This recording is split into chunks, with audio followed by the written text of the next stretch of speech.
this frequency,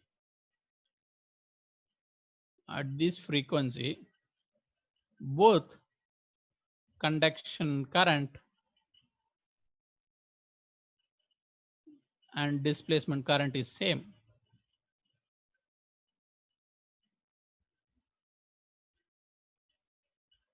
Both displacement current and conduction current is same. And once suppose, even if you are having lossy dielectric, as you increase omega, as you keep on increasing the omega, then really the JD will dominate. Really the JD will dominate. Okay, so in a lossy dielectric, if you keep on increasing the omega, then finally, as the JD dominates, finally it acts as a perfect dielectric. That's why I told the material will be classified based on the frequency. In one class, I have told you the material can be classified with respect to frequency also. See what happens here. So I'll write it in the next one. Say JC is equal to sigma E and JD is equal to J omega epsilon E. Okay, see what happens when frequency is very high. Okay, JD is much greater than JC, then the lossy dielectric becomes a dielectric, perfect dielectric. Okay, the lossy dielectric becomes a perfect dielectric. Or otherwise, if you operate in some other way, okay, so yes, wait a bit, wait for a few minutes, 1 minute. No, yes.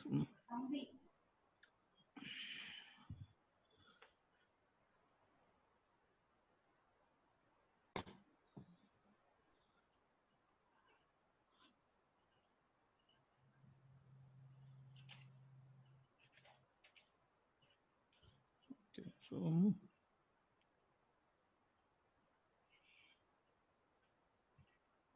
okay, now I have JC as well as JD.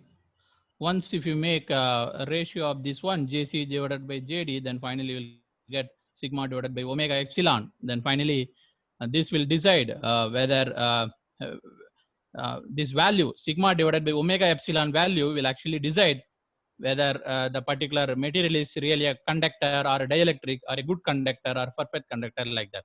Now based on sigma divided by omega epsilon, we will classify the material. So now if sigma divided by omega epsilon value is very high, okay, very high, say that is very greater than 1, then this is a good conductor, very large value. Okay, good conductor, because conductivity is very high, conductivity value is large. Okay, so irrespective of the frequency, if conductivity is very large, then that is a good conductor. Or if conductivity is infinite, sometime if conductivity is equal to infinite, then that is called as perfect. Please note down, there is a difference between perfect and good. Perfect is something like ideal. Okay, something like ideal. Perfect conductor. Okay, that is perfect conductor.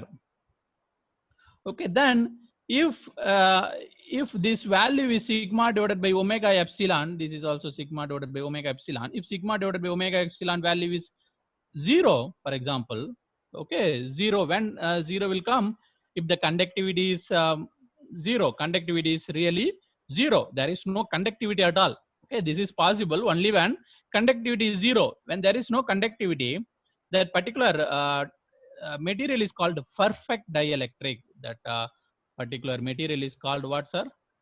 Perfect. You should know down, these are all ideal condition. Perfect dielectric. Okay, perfect dielectric. Or otherwise, in a material, say for example lossy dielectric, you are having some conductivity but it is not very high, some value. So but conductivity, there is some conductivity, but the really the finally the value is less than 1. Okay, it is having not 0 but it is less than 1. Okay, if it is less than 1, then particular dielectric is because the dielectric is having some conductivity. Okay, but it is very less, but it is very less. It is greater than 0 but it is less than 1. That particular dielectric, that is the practical dielectric, that particular dielectric is called good dielectric. Okay, good dielectric, this is very important, sir. In the exam they will ask question based on this one.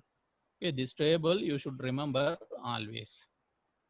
Okay, based on sigma divided by omega epsilon value, you can classify either it is a conductor or dielectric, or it is good or perfect, good or perfect. Okay, now from this, this is the classification. Okay, later we will analyze our, we have some derivation. Okay, then we will apply these conditions later in the derivation. Now next one is, we are in intrinsic impedance eta. Eta is equal to j omega mu, j omega mu, j omega epsilon. Okay, so once if you take sigma conductivity outside from the denominator, once if you take outside, this is j omega epsilon. Okay, so and for a good conductor, in a good conductor, in a good conductor, in a good conductor, again what we have seen, please, in a good conductor, the first case epsilon much greater than 1. Okay, so in a good conductor, sigma divided by omega epsilon is much greater than 1.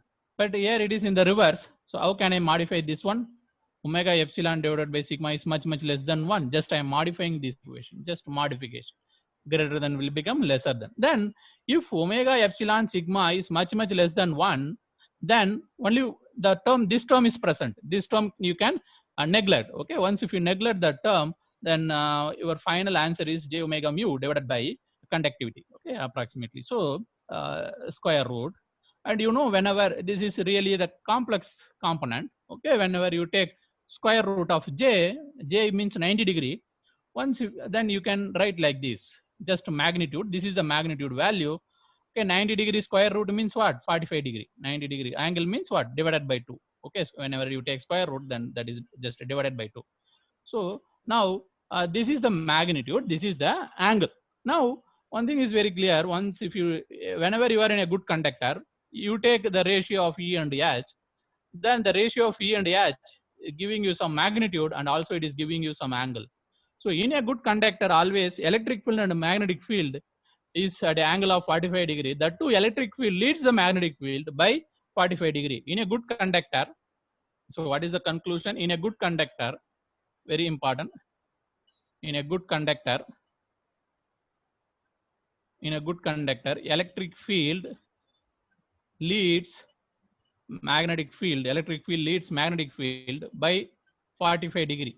What is the meaning of that one? Once if you apply the electric field, then definitely there will be some delay to create the magnetic field. That is the idea. Once if there is the electric field, that will create the magnetic field after 45 degree. After 45 degree means what?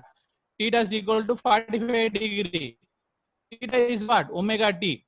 You know what is omega? Omega is you are operating at some frequency. Then exactly you know what is the delay between the electric field and magnetic field. What is the delay between the electric field and a magnetic field? But one thing is very clear here, irrespective of the any frequency that you operate, the angle is always 45 degree. Once if you know 45 degree, then you can easily calculate what is the delay. Once if you know the operating frequency, then you can calculate T. So in a good conductor, electric field and a magnetic field always at the angle of 45 degree. That to electric field leads the magnetic field by 45 degree. This is something you should remember here. Okay, intrinsic impedance.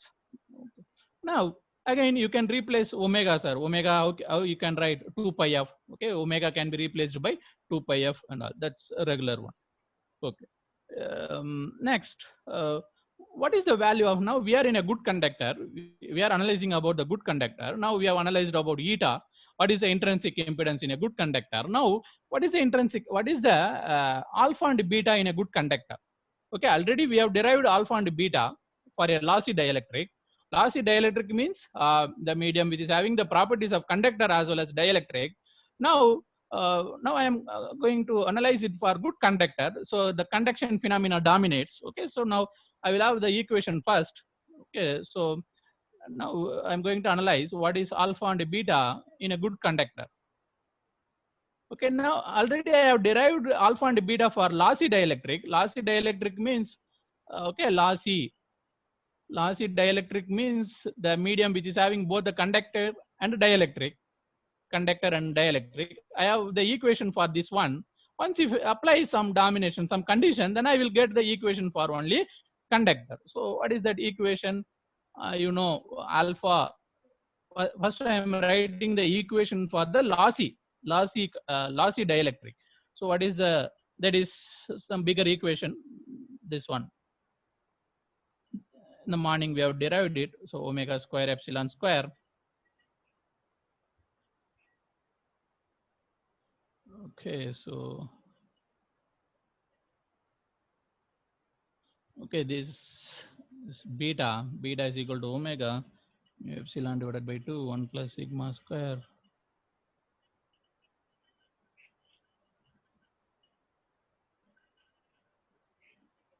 Okay, so this is for what? This is for lossy dielectric, actually. Lossy dielectric. Now know how to go to good conductor. Okay, for a good conductor, conductivity divided by omega epsilon is much greater than 1. Where? In good conductor. In good conductor. Now somebody tell me what will happen if I substitute okay, sigma. Now what will happen to alpha and beta? Sigma divided by omega epsilon is much greater than 1. Much greater than 1. If it is much greater than 1, what will happen?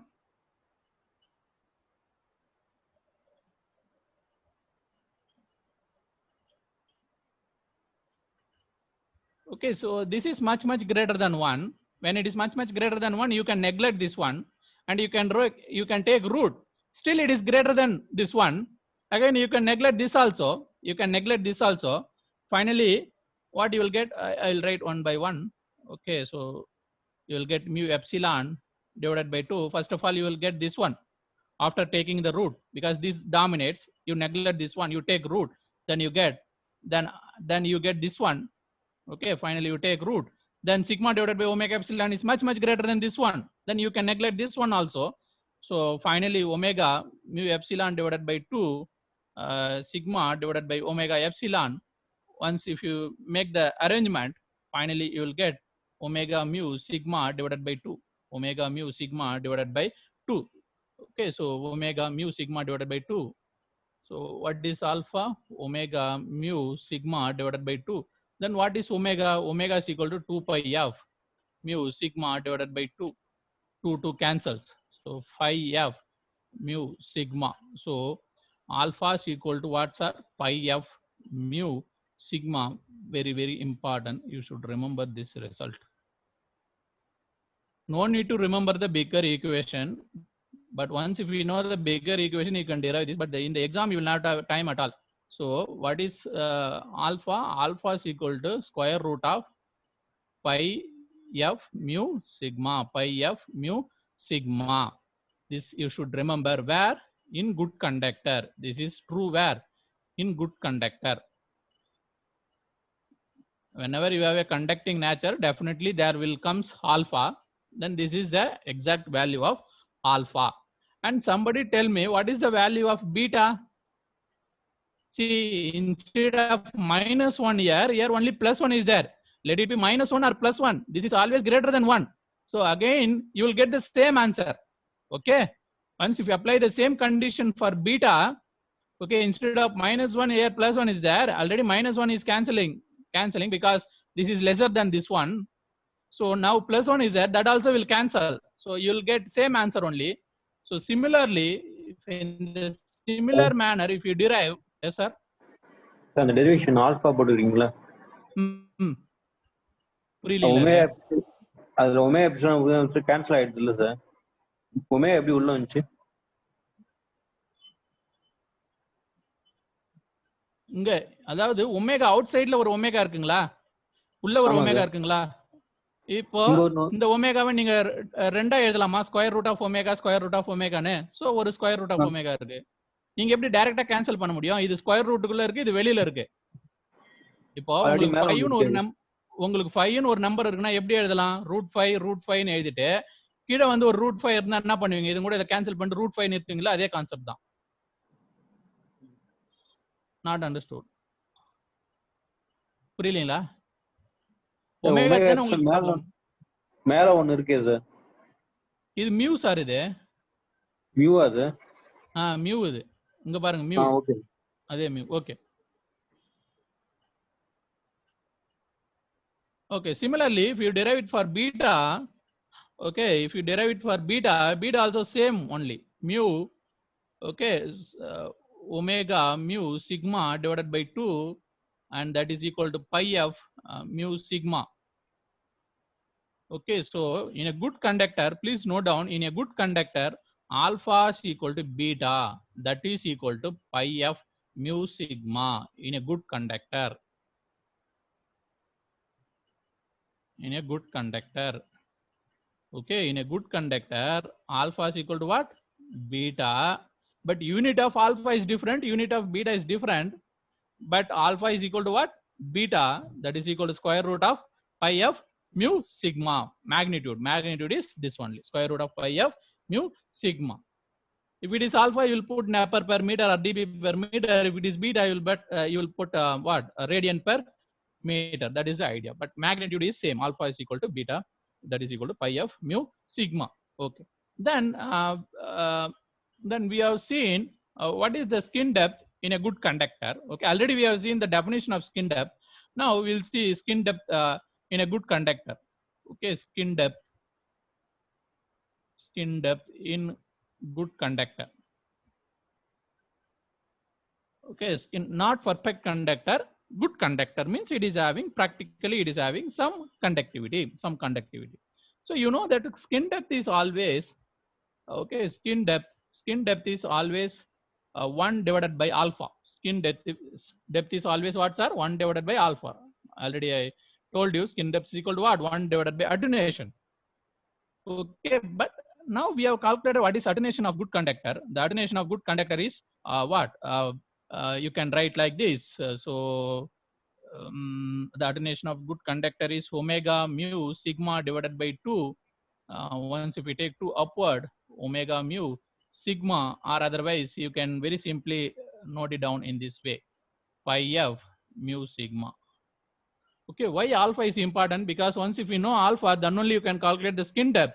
So finally for skin depth, I suggest you to remember this formula, 1 divided by pi of mu sigma without any confusion. Okay, this is the formula for skin depth in a good conductor. Skin depth in a good conductor. Now it's very clear, once if the conductivity increases, skin depth decreases.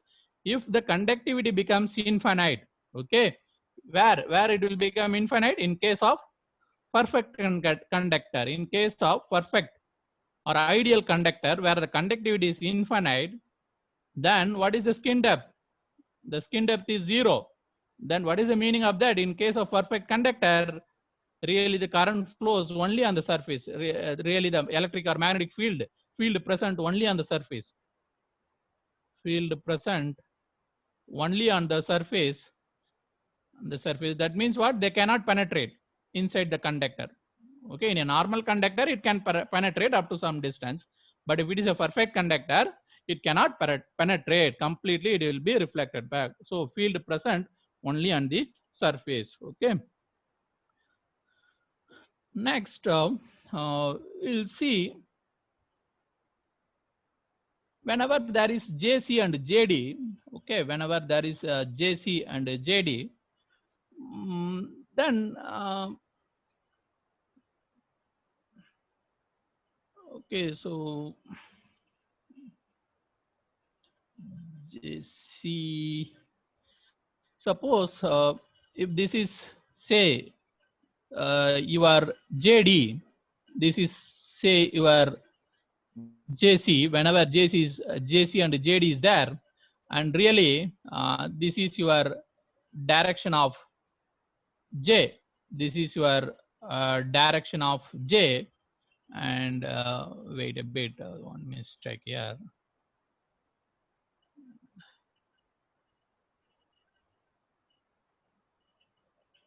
Okay, so this is JC, this is JD. Okay, and again this is angle theta. Now you see here, somebody tell me, if conductivity is 0, what will happen to theta, sir? Anybody? If the conductivity is 0, what will happen to theta? If the conductivity is 0, JC will be 0, is it not? Yes. if the conductivity is 0, in general, J bar is equal to JC plus JD. Okay. When the conductivity is 0, what will happen to JC? That is 0. Then J is equal to what? JD bar. Okay. Then this will move towards this one. Okay. Whenever theta is 0, whenever conductivity is 0, your theta will become 0. Then J bar is equal to JD bar. Okay, then theta is equal to 0 indicates that conductivity is 0. Conductivity is 0. These two combination indicates that there is no loss.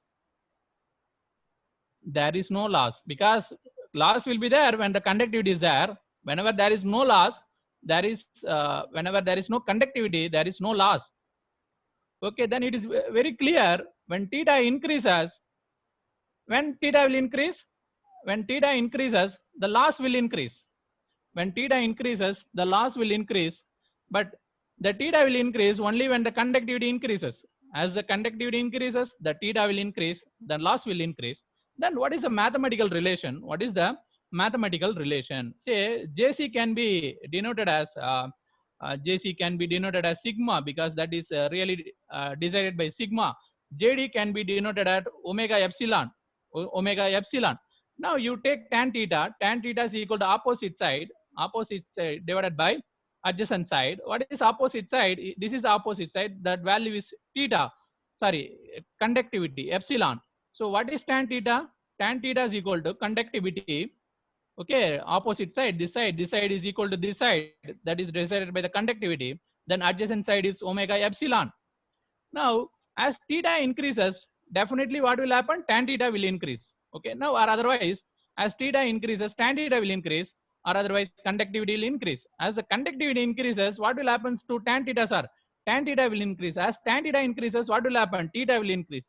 As theta increases, loss will increase. So finally, that tan theta is denoted by the dissipation factor or loss factor. Okay, how much loss is there? Dissipation factor or loss factor. How much loss or how much dissipation or how much attenuation is there is also measured by tan theta. Tan theta is equal to what? Sigma divided by omega epsilon. Sigma divided by omega epsilon. Now you know what is theta. Theta means the angle. Theta means what's our loss angle. So now as really theta is giving you the amount of loss, that theta I can denote it as a loss angle.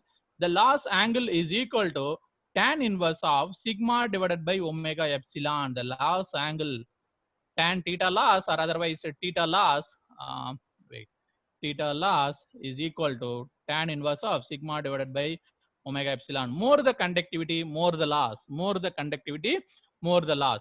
Now, I will write on conclusion. Now you know what is theta loss. Theta loss is equal to what, sir?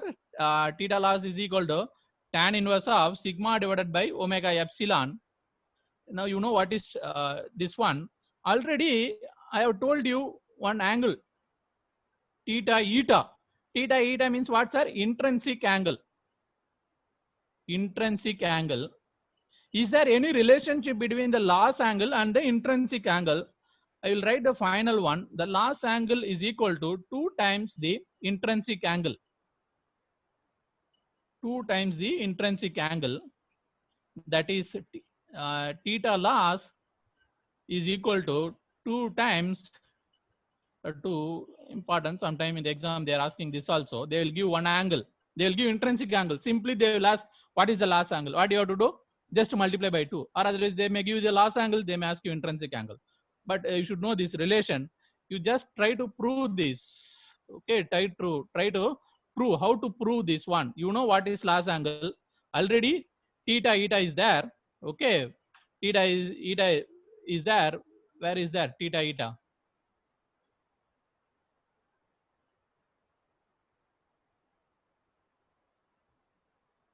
Long back, I think. Yeah. See here, theta eta is there. Theta eta means what? Angle of this quantity. Okay, angle of this quantity. Okay, you compute the angle of this quantity, then you relate with the angle, loss angle. Then finally, you can prove this. Okay, you just try to prove this. You take it as an exercise and try to prove this. Okay, now Next I'll discuss about, okay, now the factor complex permittivity. Okay, so far the permittivity is only real, but when you are introducing the conductivity nature for the medium, then the permittivity becomes complex. Okay, complex permittivity. Okay, it's very clear whenever there comes complex permittivity. Okay, generally the permittivity is real. If it is really real, then it is really a dielectric. Whenever the complex nature comes, then some extra factor comes, that is conducting nature. Okay, see, when epsilon is real, really your material is dielectric, because dielectric, only the dielectric material will have epsilon, real epsilon. If epsilon is complex, what is the meaning of this one? With the dielectric, you are having some other nature, conducting nature. With the dielectric, you are having some other nature, conducting nature. Whenever you are having both dielectric and conducting nature, or otherwise that can be denoted as lossy dielectric. Okay, lossy dielectric. Whenever you are having both the nature, if the material is having both dielectric and conducting nature, then your permittivity will be complex. Your permittivity will be complex. So the permittivity, complex permittivity is something dash divided by double dash. Okay, more the loss, more the epsilon double dash. Okay, if the loss is zero, conducting nature is zero, then really epsilon double dash is zero. Okay, epsilon double dash is zero. This can also be replaced by, okay, so this is really your real epsilon, and this is denoted by sigma divided by omega. Okay, it's very clear, because if conductivity increases, loss will increase, then the imaginary component will increase. So from this also you can write loss. Okay, loss is equal to tan. Okay, tan theta. Okay, tan theta, or tan theta is equal to opposite side divided by sorry, imaginary component divided by real component. Okay, sigma divided by omega epsilon. Sigma divided by omega epsilon. Okay, don't bring that minus and all. We need only number. Okay, so sigma divided by omega, how much loss is there, or otherwise this is the ratio of sigma double dash. Okay, more the epsilon double component, then more the loss. If this is zero, then loss is zero. Okay, so this is the idea of complex permittivity. Okay, if a medium is really real, then it is really dielectric. If the medium is consist of both the nature, both the dielectric and the conductor, then that medium property is denoted by epsilon complex. That medium properties is denoted by epsilon complex. Okay, so I think it's better to stop here. With this, I will stop. Okay, tomorrow we will see what is the plane wave nature in a perfect or a perfect dielectric. Okay, only dielectric nature. Okay, only dielectric nature. Okay, then we'll see polarization. Okay,